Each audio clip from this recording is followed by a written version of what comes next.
With so many options, why choose Arizona State University? For me, the only online option was ASU because of the quality. Their faculty was really involved with their students and care about your personal journey. The dedication to my personal development from my professors, that's been extremely valuable to me. Earn your degree from the nation's most innovative university. Online. That's a degree better. Explore more than 300 undergraduate, graduate, and certificate programs at asuonline.asu.edu. Owning a boat comes with a number of perks, like being able to say ahoy or land ho and not feel weird about it. So here's another perk. Geico's boat insurance offers access to the largest towing fleet on the water. And with specialist support from agents that are as passionate about boating as you are, there's so much value that you'll want to say, shiver me timbers, and not feel weird about that either. Get more with Geico. This is Wheelbearings. I'm Dan Roth. Sam is recovering from a red-eye flight, but we'll be recording the next episode soon. In the meantime, we're sharing recordings made during the New England Motor Press Association MIT Technology Conference. It's held annually at the Massachusetts Institute of Technology. This year's theme was Lighter, Stronger, Faster, and a panel discussion was introduced by Bryan Reimer, who serves as the Associate Director for the New England University Transportation Center at MIT, where he is working to find solutions to the ways drivers will interact with increasingly sophisticated and automated vehicles and the use of advanced driver assistance systems to maximize mobility and safety. The full panel included Dr. Jody Hall, Vice President of the Automotive Market for the Steel Market Development Institute, David Paratore, President and CEO of NanoSteel, Richard Roth, Director of the Materials Systems Laboratory at MIT, Kevin Thompson, Manager of Virtual Tool Development for Fiat Chrysler Automobiles, and Charlie Klein, Executive Director, Global CO2 Strategy, Mass and Aerodynamics for General Motors. This week, we'll present the first two panelists, Dr. Jody Hall and NanoSteel's David Paratore. Bryan Reimer's introduction is first. Last year, I came before you with some results of a survey that Craig challenged us in, was it March or April to produce on preferences around automated vehicle technologies and active safety technologies. And I want to thank a few people, Hillary and my team especially, for carrying that forward this year. So last year's work was presented in an academic piece at the Transportation Research Board. And we made a decision fairly quickly last year after this meeting to we're going to do it again next year. And I come forward today with some results from that survey, really looking at consumer interest in automation, and I'll call it preliminary observations exploring a year's change, because I think as we dive into this data a little more over the next couple months, we'll understand more. Now, I want to refresh everybody's mind for a moment. Auto safety in the US in particular is in a disastrous state. Fatalities on the U.S. roads are at a 9-year high. They were up by 6% in 2015 over 2016 over 2015, 14% over 2014. The insurance industry is losing their shirt. Why? Expensive bumpers and more accidents don't mix. The automotive industry is doing an enormous job of pumping active safety technology in the car. It's all automation at the end of the day. But something's not working too well. Some say it's VMT. Well, VMT last year was up 3%. Okay, it's not all VMT. There's more in the picture than this. So, vehicle automation is postulated as the pathway to improve safety. We can look and spend more time than I have here today to talk about all the specifications and engineering that goes into thinking about how to define automation, but I'll call a perspective to one piece. Full automation, by the definition, is a vehicle is going to drive under all conditions that a human can. Lots of people from New England here, right? I want to see one of the manufacturers produce a vehicle that works through a New England blizzard. No rational engineer is going to step forward to do that.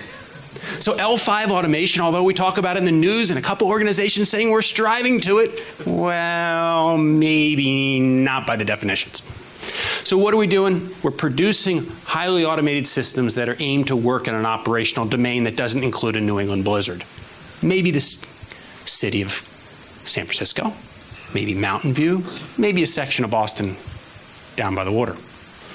But when we think about automation for a moment, let's forget about what GM is doing in California, what Google's doing in Mountain View, and everybody else.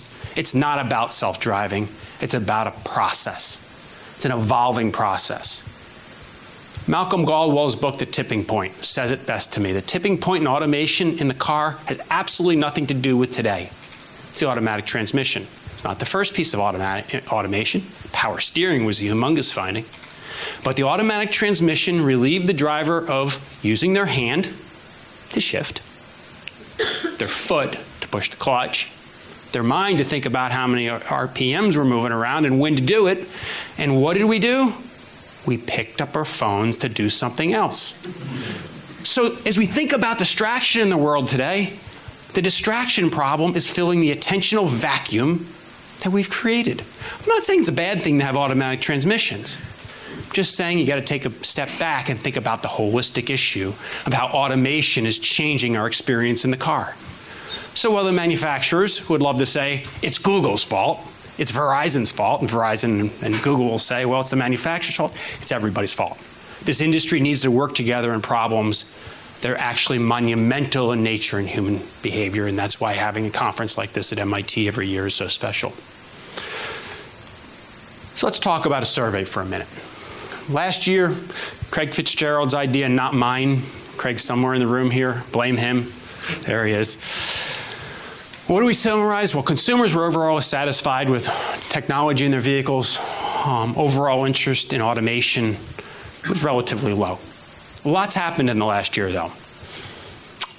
Otto drove a truck delivering Budweiser. The federal policies, as Paul mentioned, I had NHTSA Administrator Mark Rosecon on campus last year. Federal policies, a few accidents, a few product releases, some advertising changes by Daimler, some new products that we'll see later this fall. I was asking, I'm waiting to drive the Super Cruise system. I think the HMI in there is quite innovative. I can't wait to experience that. So there's a lot that's happened in this space. So a fundamental question, how has consumer interest changed? So I won't go into the sample characteristics, relatively consistent, except we did draw upon some help from our friends at Toyota and Lexus, incorporating a consumer panel of theirs into the sample, but the demographics are relatively consistent. The big change is over a year, most respondents own a car that's 2011 or newer, a year ago, 2010 or newer. So we asked people, how do you feel about the technology in your car you drive today? And what do we see? We see some improvement there. About 7% happy with the technology in their car. That's good. Quality's up, lots of good things happening. We asked people about how do they learn to use technology in their car? And trial and error seems to continue to be the dominating factor. It's not how they want to learn about it. Many of you may know we released some work earlier this year when we went out to 6 different manufacturers' dealers in the Boston area and tried to buy cars with safety technologies, specific ones. There's an academic piece that was put out at the Transportation Research Board's annual meeting in January.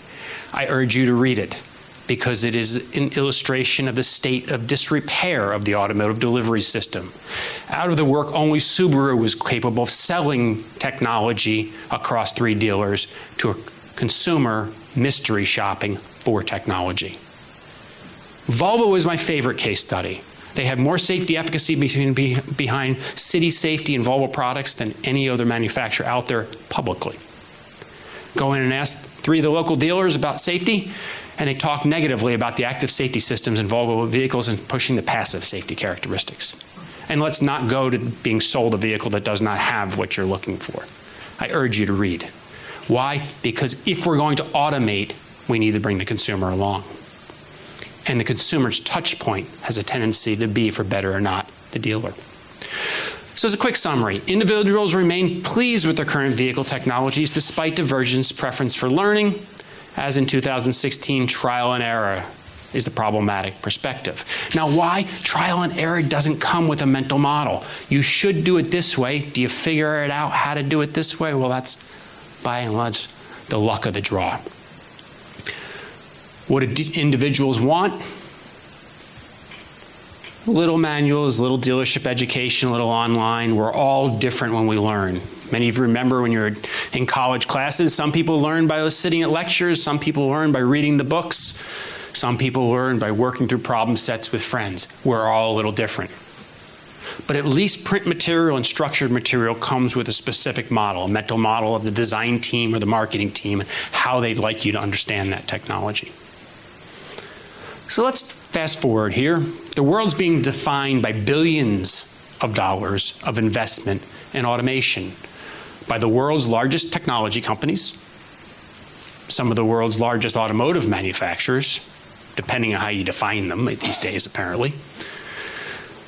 But it is a topic along the media, the press, that is almost in the paper on a daily basis. And I sat on a NEMPA event, this is 4 years ago when we were talking about this topic as a future topic. Now, if you sit down and read national papers, it's almost a day doesn't go by. It's something new is going on in the automotive automation industry.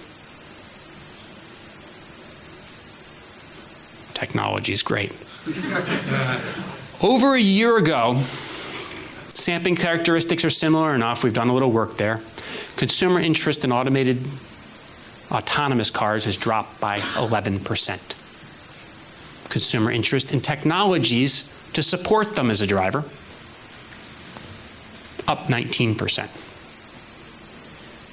That's a problem. That means we are investing very deeply in automation. We're going to automate the driver out. And the consumer's not so comfortable with this idea. All of the great things, all of the media, all the hype that's occurred over the last year, and is the market there? We can think about this building in particular, actually the cousin next door, the old Media Lab, as perhaps one of the best tech wonders in the world. There's more technology sitting on the shelf in this building that has never made it to market than probably any other academic institution in the world. You can build the best widget, but if the policy is not there to support it, and the consumer is not there to support it, it ain't going anywhere. So let's look at this a little deeper, and this is why this data is so fun. A year ago, the synopsis was basically the 16 to 44-year-olds were comfortable with the concept of highly automated technology. Older adults kind of said, well, I'm not willing to put my life there. So what do we see this year? Everybody shifts up, but the younger folks are drawing back the most. So the folks who don't want their driver's license, want this high mobility, are the ones saying, well, maybe I don't want all of this automation, self-driving phenomenon. Now, this is not to say that in the middle of San Francisco, highly autonomous, highly mobility systems aren't going to work. It's saying first impressions of what these systems may be able to do for me and the desire to provide control to a robot, having second thoughts about that. First impressions matter a lot. When the tide's moving in one direction and everything's moving there, the consumer's going along with the technology development, that's great. When the technology keeps going and the consumer starts walking backwards, well, we now need to pick them up by their shoes and try to figure out how to push them back in line. But we're not going to do that by just continuing to invest in the technology alone. So, summary, interest in driver assistance systems, increasing. Interest in full automation, decreasing. Driven by the younger cohort. Now, the great thing about surveys is you have a chance to repeat them. A year ago, we asked people a question, how much would you consider paying for a car that completely drives itself? And we asked this is how much would you want to pay? And Hillary can remember getting yelled at, you didn't give me the option, I'm not willing to pay anything. So we can't compare these results to last year. But 48% of the sample said, I would never purchase a car that completely drives itself. Now, many of the manufacturers are sitting out there and saying, we're not building cars that are going to be purchased. We're building highly autonomous mobility systems, Uber-like vehicles, taxis. Others have promised to have highly automated vehicles in the showroom in 2021. 48% of the market's not interested right now. That's 4 years from now. That's a fast catch-up. Others, interviews, have no clue how they're going to pay for it because they know that the premium a consumer is willing to pay for the automation is nowhere near the cost of the automation itself. Out of a German manufacturer, who I won't remain names, they're thinking about sending you a bill every month for how many miles you drive autonomously. Well, that may work in Germany, but I can't imagine someone in the US paying $100,000 for a car, only get a bill every month on how much you use a system. Not going to work. So let's think about this group here who says they're never going to buy this. Now again, many of them will change. The only question is it 5 years, 10 years, 15, 20, 25, 50 years until they change. What do they say? Hesitations, loss of control, it'll never work perfectly, I don't trust it, it's unsafe for the dominating factors. Lots of other pieces to the puzzle. Trust is king here. And trust is a losing battle right here in this topic area. So let's talk about how people think about this. Fear and technology breakdowns. My phone doesn't even work 100% of the time. I'm not trusting it with my and my children's lives. Distrust of computer software, which is typically driven by time to market, not quality. I don't trust technology to the point of putting my life in its hands. Trust is king. Trust is earned over time. So what's really interesting here is J.D. Powers just did a very similar effort to this, and we drew this much deeper in the demographics and some other data points that are quite consistent. But at the highest level, what J.D. Powers found in a survey that was released last month was that consumer trust in automation is eroding. And I love Kristen's quote here. In most cases, as a technology concept gets closer to being reality, consumer curiosity and acceptance increases. By and large, here in the auto industry, we are working in the opposite direction. Houston, we have a problem. We're spending billions and the consumer is not coming for the ride. What are contributing factors? It's hard to say what in particular. Clearly there was a fatality in a Tesla last year. Clearly Uber rolled a car in San Antonio, was it? I forget already.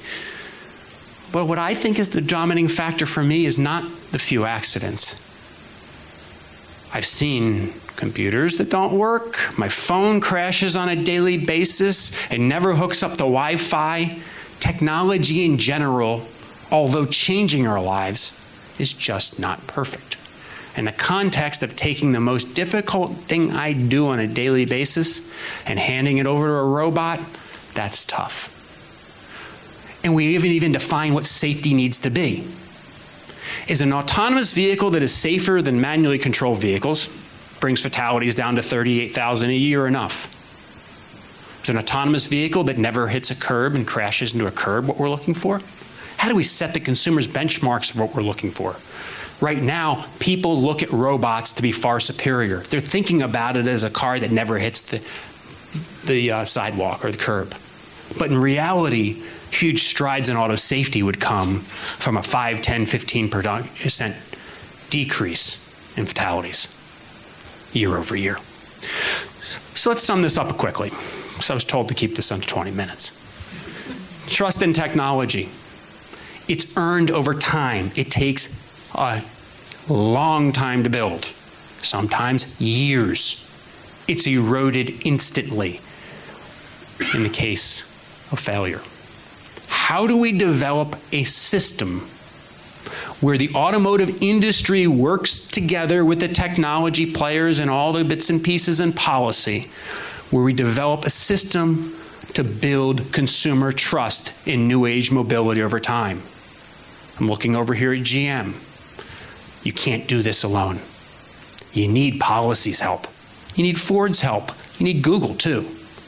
Some of this comes in clear transparency. That means when there is an accident, who do you call to investigate so the consumer is fully appreciative that we're learning from it? in ensuring that we don't make the same mistake twice. So if you think about, we crashed an automated vehicle, so what? Let's never make that same mistake twice. Because by the third time, the consumer's trust in the situation is a disaster. And I love the Windows blue screen of death from Windows 10, because I was sitting in Google's campus at a meeting when we got to view that, and everybody stops, because we don't see this that much anymore, but a lot of our mental models save all the time because I just don't trust Word or PowerPoint. So we're sitting here in a room of auto enthusiasts, and let's ask for a second, is driving a privilege or a right? Homework's 85% here. Who's got the answer? Privilege. It's treated as a right, though. We in the auto industry engineer for rational drivers. We create specifications, we build it around people who are going to use the technology in a bounding box. In our naturalistic fleet of Tesla drivers, where we have about 150,000 miles of driving, about 450 hours of autopilot driving, I know of 90 conditions where the autopilot system turned off when the vehicle moved over 90 miles an hour on a road in the New England area. Well, Tesla disengages that system at 90 miles an hour, because why should you be driving that fast? We have auto enthusiasts in here. How many of you pushed the bounds of a car that you took out for a test drive to some degree? Lots of hands should be going up. So perhaps, never, John's never. So perhaps it's not the technology, perhaps it's the lunatic behind the wheel. Okay? So perhaps we need to be thinking about the fact that humans, or as Dan Ariely from the Media Lab put it best, are predictably irrational. We can no longer build systems that we expect to only be used by rational performing individuals. That means misuse and abuse needs to be brought in to the engineering equation. And that's why I like Super Cruise so much, because they did bring gaze tracking system into the design of that, or at least head tracking system, which is a step in the right direction. So we really need to think about the individuals, no matter what technology we put in their hands, are going to be problematic because they want to drive really fast. And we're seeing lots of cases of that in our study of naturalistic data today. And we're probably one of the few groups in the world outside of the auto industry that is studying copious amounts of production level automotive technology use. And autopilot is a beautiful system and scary at the same time. So, many factors are going to influence the speed of deployment of automation. Safety is going to be an underlying factor, but unless we get the technology where we're putting billions of dollars today together with the human factors and societal pieces and a policy infrastructure that paves the way, i.e. we are in the center here, this technology is not going to launch. That means the risks and the liabilities will be too high. That means the societal questions won't be there. That means we can't solve these problems through technology innovation alone. We need to look to higher factors. How do we get there? We need to encourage this industry to work together in ways that it has never worked together before. I know we need to be competitive in building cars. We would not want a vanilla car. But the fundamental core theoretical problems, from trust to path planning to sensing to control, are core pieces that nobody can solve alone. I know everybody thinks they can, and they have billions, but later on in money of the companies, well, you know, I dropped $5 billion in research over the last 10 years in automation, the consumer's not here.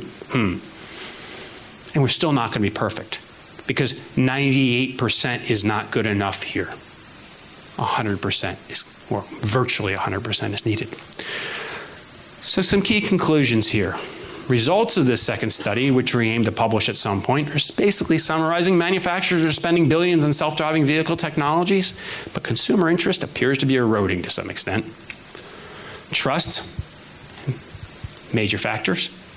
Younger adults driving the way to this eroding belief in the technology.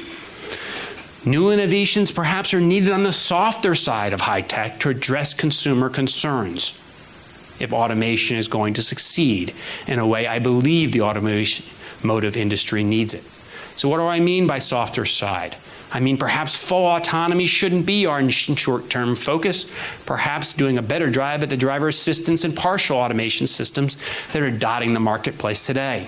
Some of our naturalistic work is showing that basically mode confusion in the vehicle is prolific. You just don't know what all the beeps and bongs are, which means that we need to standardize and figure out how to standardize these beeps and bongs. And the hard part is manufacturer A believes they have the optimal, manufacturer C believes they have a different one. The reality is it doesn't matter what's optimal. When the buzzer rings, we all need to know what that buzzer means. So looking forward, how do we begin to get the public, the government, and the industry moving in advantageous, parallel directions to change our mobility framework and enhance consumer safety looking forward? Now, what I hope, we do the same survey again next year and we see these numbers recover. But without some fundamental changes, that's not where my educated gut is. But we'll see. A challenge to Craig, Hillary, and a few other people on my team. Let's find out. White paper on this was posted on the Age Lab website this morning. Many of you, I believe, got an early version of these slides on your media sticks. If anybody has any questions, drop me a note. Unfortunately, I have a meeting this afternoon that I can't skip. Thank you very much, everyone. Thank you, Bryan. Very interesting stuff. I just have one question. Do you think Tesla made a mistake when they sort of admitted that their, I don't know the proper term, shadow software, where their software wasn't fully developed yet and it was sort of in the hands of the drivers to make mistakes and let Tesla fix it? It's an interesting one. So I spent a lot of time on the phone with ODI in November. They cornered me in the Detroit airport for some reason, Jeff Quant. And I basically, I can write a 50-page dissertation on why Tesla should be recalling the system. And I can write a 50-page dissertation on perhaps why not.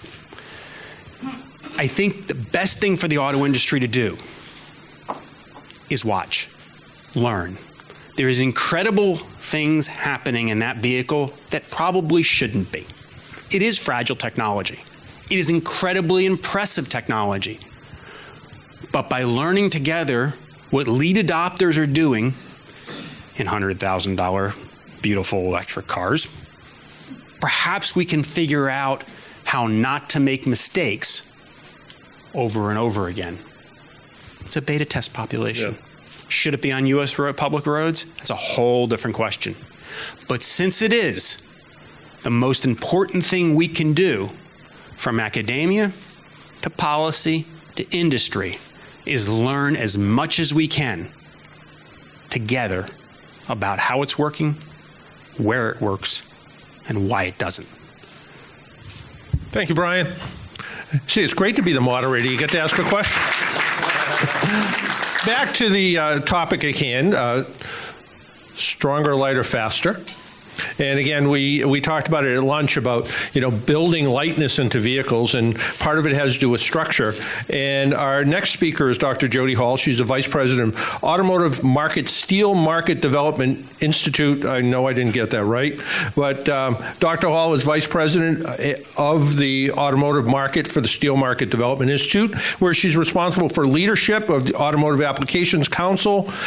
She also coordinates the steel input to the Auto Steel Partnership, which has partner companies with FCA, Ford, and General Motors, as well as other steel-related consortia. Prior to joining the Steel Market Development Institute, Jody spent more than 30 years with General Motors. Starting to see a connection here somehow.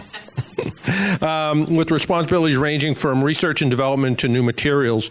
Jody holds a doctorate of philosophy and a Master of Science in Material Science and Engineering, as well as a Bachelor of Science in Materials and Metal, I'm not even trying at this point, Engineering from the University of Michigan.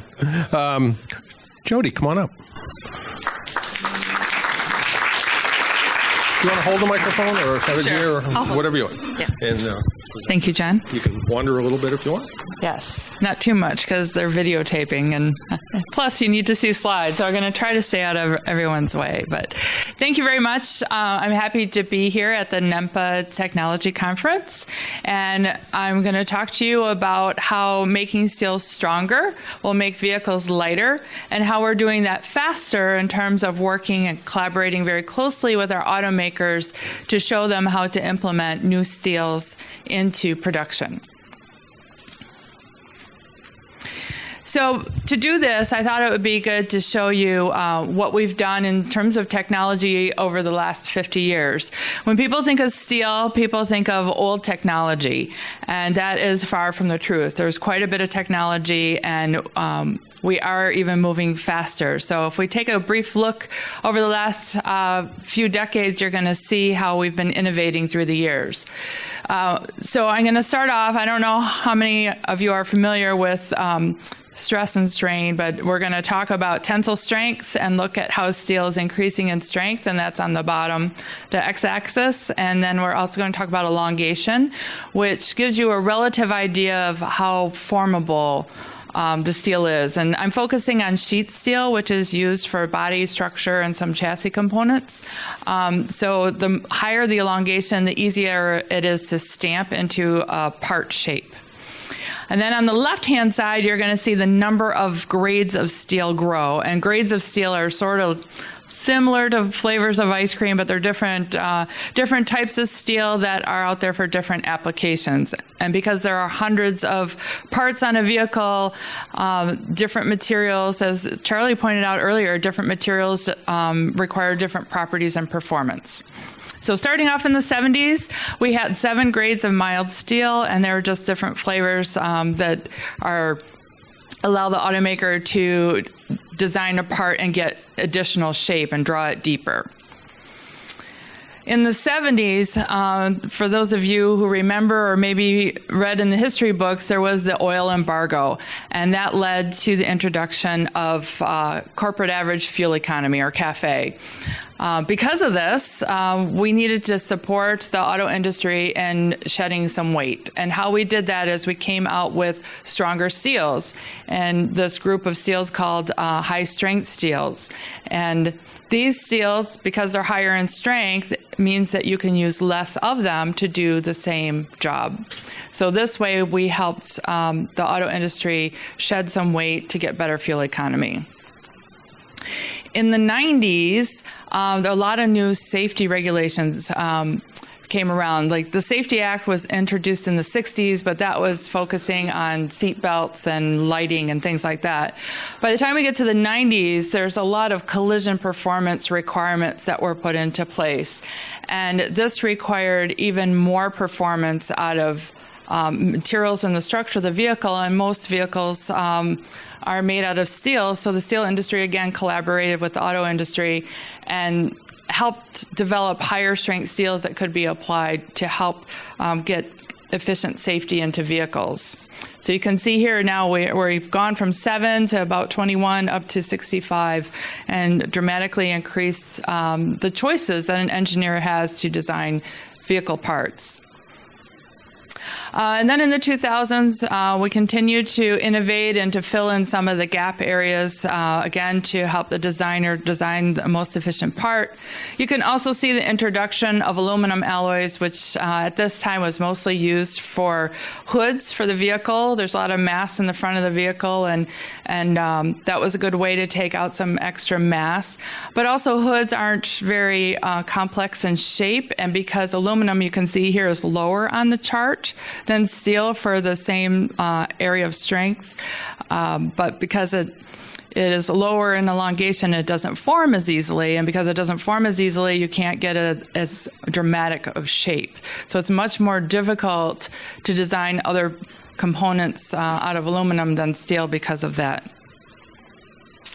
In 2010, we continued to innovate, and we're adding some ductility to these high strengths because, like I said before, the higher the strength of the material, you're giving up some ductility. So if you can have that combination of high strength and high elongation, you can get some really complex geometries. And with complex geometries and good material properties, that combination gives you a very efficient, high-performing part.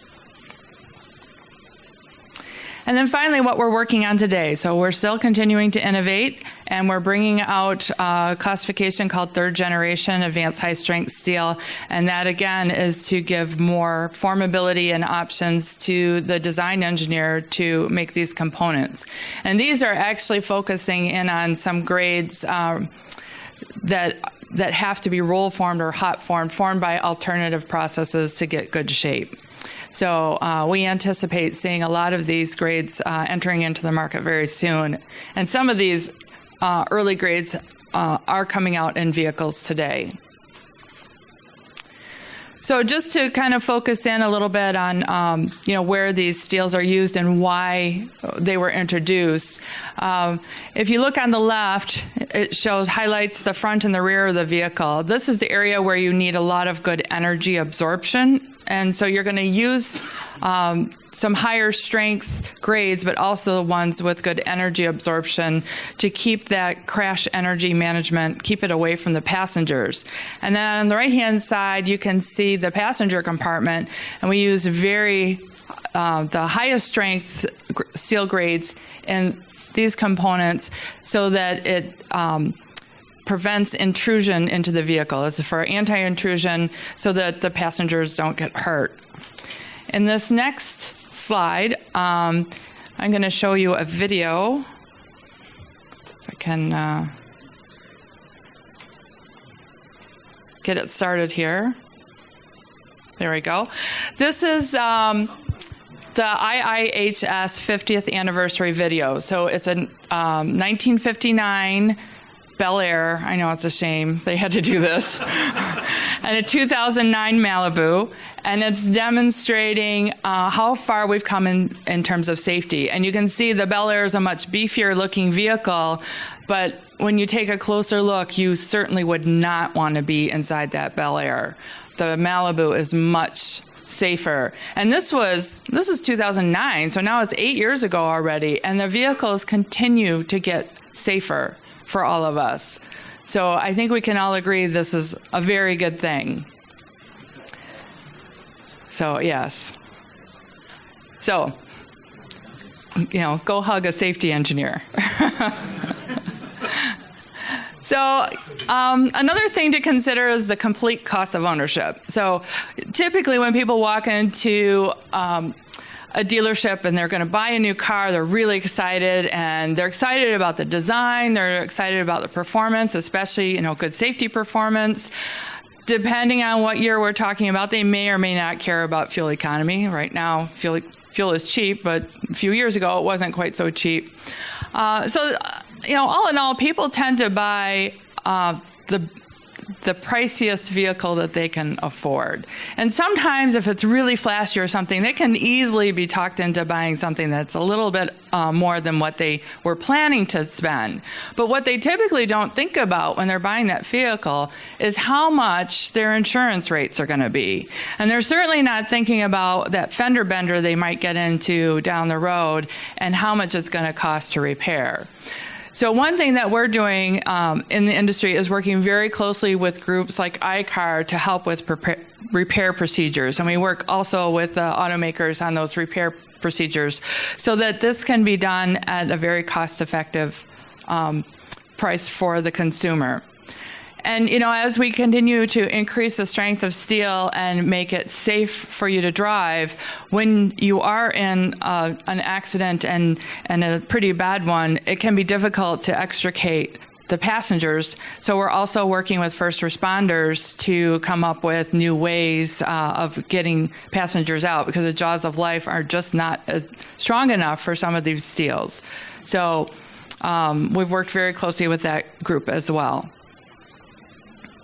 So one last topic before I close that is very important to the industry, and Charlie touched on this as well earlier, and it is driving emissions and actually life cycle assessment for the vehicle. Right now, corporate average fuel economy and also the EPA is tacked on the amount of emissions coming from a tailpipe, but everything's focused on the tailpipe, which is the centerpiece of this puzzle. And the life cycle of a vehicle is important, not just the driving phase. So if you look at the production phase, what's happening today is that because we have to get the best powertrains, the best aerodynamics, and the lightest weight vehicles, automakers are being pushed to invest more in alternate materials. But some of those materials add more pollution to the environment before the vehicle's ever driven than what they give advantages to during the driving emissions. So as you can see on the left here on the bottom, it shows the amount of emissions in making materials. And right now for body structure and chassis components, the number one competitor to steel is aluminum, but you can see here it's about 4 times the amount of emissions just to make a kilogram of aluminum than for steel. And that's all happening, like I said, before a vehicle's ever driven. And in fact, our studies have shown that over the life cycle of the vehicle, some 11 and a half, 12 years later, you never make up for that, the emissions that you put into the environment initially. And in the end, recycling is very important as well. And the thing that steel has for it is it's magnetic and very easy to sort. And all the different grades that I showed you of steel can be melted together to produce any of those other grades of steel, which is very unique for that type of material. That's not true for the competing materials. So I'd like to summarize by saying that it's not just about MPGs. It's very important to have performance, which steel has very high performing material in terms of durability and adding to safety and lightweighting. It comes at the highest value to the consumer, and it's the most sustainable for the environment. Thank you very much. Thanks, Jody. Up next to join us is David Paratore. He is President and Chief Executive Officer of NanoSteel. And I kind of joked about this. And they're headquartered in Rhode Island. And I said, there's a steel plant in the middle of Rhode Island somewhere? Well, not quite. Their company specializes in the design and commercialization of new formable, advanced high-strength steel sheets for vehicle lightweighting and new steel powders used in 3D printing. And, if anyone's ever seen a car printed in 3D, it's actually pretty fascinating to watch. And so I'd like to invite David up.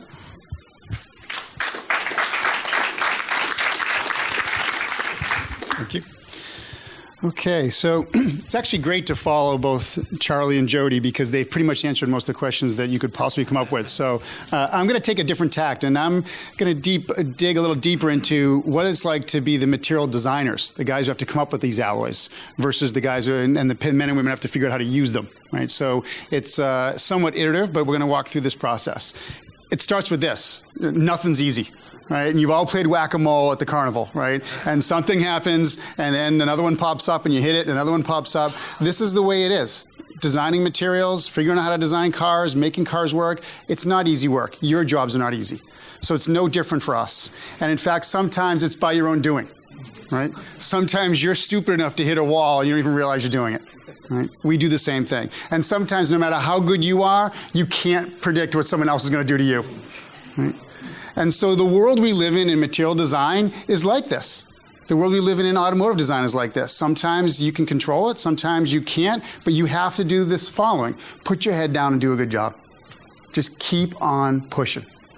And that's what you see in automotive design. You see iterative processes of continually making things better, and it's not easy work. Okay, so that being said, let's talk about what NanoSteel does. NanoSteel designs alloys. That's all we do. We design steel alloys. We're pretty comfortable in saying there aren't a lot of companies in the world that do what we do exclusively. We don't make alloys, we just design them. We're based in Providence. Most of our research is done in Idaho Falls. We focus on 2 areas. One, almost predominantly, or the large share of what we do, is automotive sheet steels. for lightweighting. That's the vast majority of what we do. The other side is only recently, the last 2 or 3 years. We focus on developing powders for metal 3D printing. Why? Because, as you all know, additive manufacturing or 3D printing is very important, but it's very limited by the materials that are available. And so today I'm going to talk about sheet steel, but know that bringing low-cost steels to 3D printing is literally going to change the world. As an ex-manufacturing guy, I used to build jet engines in Connecticut. 3D printing is an amazing infrastructure. Let's focus on sheet steel for cars. Very similar to Charlie, what you presented today. 4 basic categories if you're going to look at lightweight, if you're going to look at trying to improve efficiencies. And I completely agree with both Charlie and Jody. It's way beyond efficiencies. It's rider performance, driver performance, automotive performance, such a difference in cars. But there's 4 categories we can kind of look at. One is you can reduce rolling friction, but cars have to stop. So there's a limit to what you can do in that. You can't put them on ice skates, right? The second is aerodynamics. Things are getting tighter and tighter there in terms of the return for investment dollars in terms of aerodynamics.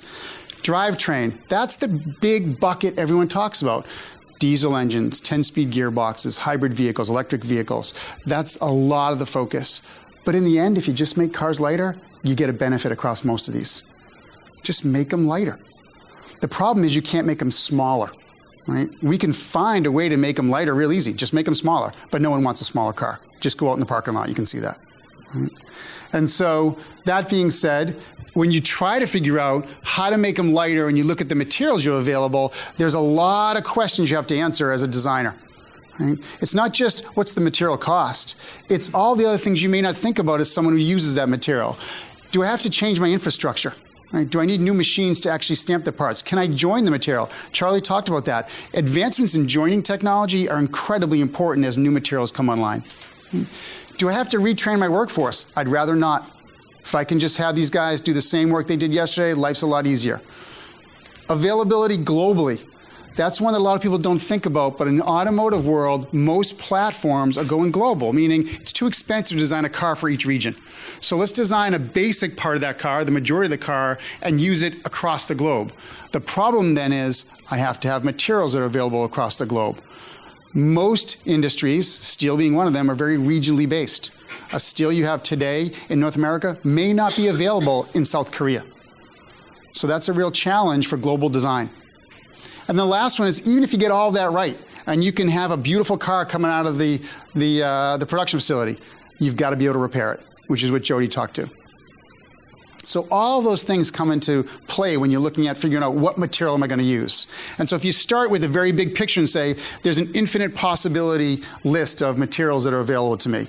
And you start there and say, okay, but the first question is, do they have the right performance? Can I make parts out of them, make complex shapes out of them? Can they be joined or welded? Can it handle die punching and making holes? Right? All those questions take that infinite amount of materials and they shrink it down. And then you go to the next step and say, is it easy for me to even use? Or is it too hard for me to use? There are a lot of good materials that are designed that never make it into production. Why? Because they're just not easy. And that's the easy to use side. There's also the easy to make side. If we were designing steels, and we can design wonderful steels, but you could never produce them in the existing equipment. And a steel plant costs $2 to $4 billion. No one's going to change their plants because one new grade of steel came out.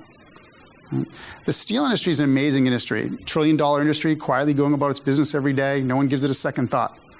But it's a massive industry, and it doesn't change on a dime. And so you start looking at all that, and let's say you come up with an alloy or a material. It doesn't even have to be, by the way, steel. This is really agnostic as to what type of material. As an ex-aerospace guy, I can tell you, nickel, titanium, cobalt chromes, I loved them all, right? Now I happen to be in steel. That being said, they all have to answer the same questions, and ultimately it comes down to the painful one. Even if you get through all those hurdles, is it cheap enough for me to use? It's going to be a long time before you see a Honda Civic made of all aluminum. You just can't afford it. No one's going to pay for it. And so you have to add all that stuff into the mix. So what happens ultimately is there's very few real options to choose from. There's composites, yes. Aluminums, yes. Steels, yes. But when you take them and figure out what the best ones are, the list gets short. Okay, so what's required is innovation. It's fundamental to making progress. But the interesting part is most people think of innovation as that, revolutionary, disruptive innovation. Clayton, Christensen, I'm sure you've all heard of them, right? And drastic, significant change. That works in a lot of places, but what works more often is evolutionary innovation. Gradual, iterative, incremental. It's still innovation. It takes a lot of time and effort. But the advantage of that type of innovation is it's easier to adopt. So everything has a trade-off. You can go for the big home run, or you can go for incremental improvements. So here's a good example. Clearly revolutionary. Going from horses to cars changed the world. Evolutionary. One car, the Model T, now you have cars for every different application you want to use. Now, there are designers who will tell you that is not evolutionary. Right? Of course, everyone's proud of their baby. Right? That being said, it is iterative from where it started. It's not like going from horse to car. So where does NanoSteel fit in that? You can tell where I'm leading. NanoSteel had to be evolutionary in its innovation, because otherwise it would have been too difficult to adopt. But when we look at innovation, we say there's the product side of it, right? The science, the technology, and there's also the business model. It's not just about the product. So let me talk about that. First, let me answer this. Why? Why would you care? This is why. This is what steel use in a car looks like, or metal in general. What it shows is the amount of metal in a car is definitely going down. Has to if cars going to get lighter. It's that simple. The mix of which materials to use changes. And it changes. The bottom three colors are different types of steel that Jody talked about. Mild steel, high-strength steel. Green is advanced high-strength steel. The top two are aluminum castings, aluminum sheet. The green is advanced high-strength steel. It is forecasted to more than double in the next 10 years. It has to if cars are going to get lighter. It's $40 billion in a market today, just the green. So it is a massive industry. It needs improvement. It needs options. That's why people are focused on it. What do? Innovation. Pretty simple. All we do is make steels that have a microstructure that's nano-sized, hence the name NanoSteel. Nanocrystalline microstructure. Right? It looks and tastes and smells just like regular steel. I don't advise eating it, but it does actually taste just like regular steel. Right? That being said, if you looked at it under a microscope, you would see a structure that doesn't look like any other steel. That's what's unique. And it translated into a lot of intellectual property, 350 patents worldwide. We've been doing this for a long time. But the model was just as important. We can't sit as a little 27-person company in Providence, Rhode Island between the steel companies of the world and the auto companies of the world. Why? We're just not big enough. Right? And so the reality is this is what we feel like every day. Right? The steel companies they feel threatened by us. And to some extent they should if they don't work with us. So what we do, we design a model that says it's not painful for you as a steel company to actually work with us. We're going to give you a license royalty-free. You're not going to pay one dime to work with us. And our engineers and our material scientists will help you figure out how to make our steel. What's the other side of the problem? OEMs. Well, they're not small either. And so they don't even realize they're squishing us. So they go about their life, and we're just trying to make it work. The way to make it work there is the other side. That's where the royalty comes in. So our model, our business model is not we're going to sell steel. It's we just take a royalty, that's not complicated, from the people that are actually using the advantage, the auto OEMs. We have people signed up for this. GM is one of them. GM is one of our largest investors, along with Lear Corporation, who you may know. The idea here is pretty simple. Give the auto steel makers no reason not to work with you, no reason to challenge intellectual property, no reason not to make your steels, but give the auto OEMs the opportunity to have something that can help them in their product design, and they pay a little more for it. Without question, we're not cheaper than the other steels that are out there. So that's the basic idea. What's the other piece? Global availability. Getting out of the regional structure of steel. So what we do is license steel companies across the globe. Currently in discussions with Europe. Already have licensees in North America. Currently in discussions, actually trials in Japan. Avoided China like the plague. Just practically speaking. So, but ultimately we will be in China. We'll be in South Korea. The idea is if you're designing a car and you have a global platform, you can get that same grade of steel everywhere. So where are we in this whole process? This did not start yesterday. Right? It was actually funded by the Department of Energy for 5 or 6 years before NanoSteel was even founded. With the basic principle of nanostructured steels are going to be something different. No one really knows what. That was the idea. And we started in 2002. We started with coatings. We licensed that coatings to Lincoln Electric. We started focusing on R&D. That's when GM got involved. Right? We had our breakthroughs in terms of full production scale. We designed an alloy. We actually delivered our first steel last year. May of last year. And then we delivered our second version in January of this year. Same alloy, very different property sets. Ultimately, it comes down to a design win. So if you wonder where NanoSteel is it in a car yet? No, it's not. We're at that phase right now of customer qualification, getting people comfortable with using our steel. Produced by our partners, in this case, AK Steel, in production scale and production volume, not out of a lab, and in trials. That's it. My little plug for steel. Stick with steel. Thank you, Dave. Thanks for listening to Wheelbearings. I'm Dan Roth, and we'll be back with a new full episode soon. In the meantime, drop us a line and let us know what you think. Head to wheelbearings.media to sign up for the podcast, drop us a note, or listen to episodes. And let us know how you're enjoying the show, or ask us some questions. You can even make episode or guest suggestions, all from the site. And add us to your favorite podcatcher so you never miss an episode. See you next time.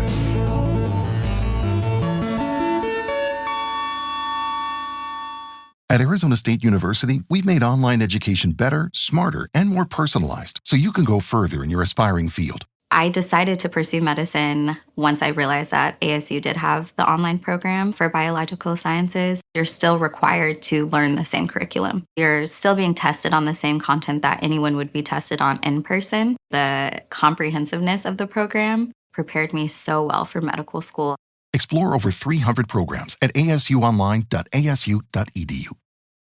Owning a boat comes with a number of perks, like being able to say, ahoy, or land ho, and not feel weird about it. So here's another perk. Geico's boat insurance offers access to the largest towing fleet on the water. And with specialist support from agents that are as passionate about boating as you are, there's so much value that you'll want to say, shiver me timbers, and not feel weird about that either.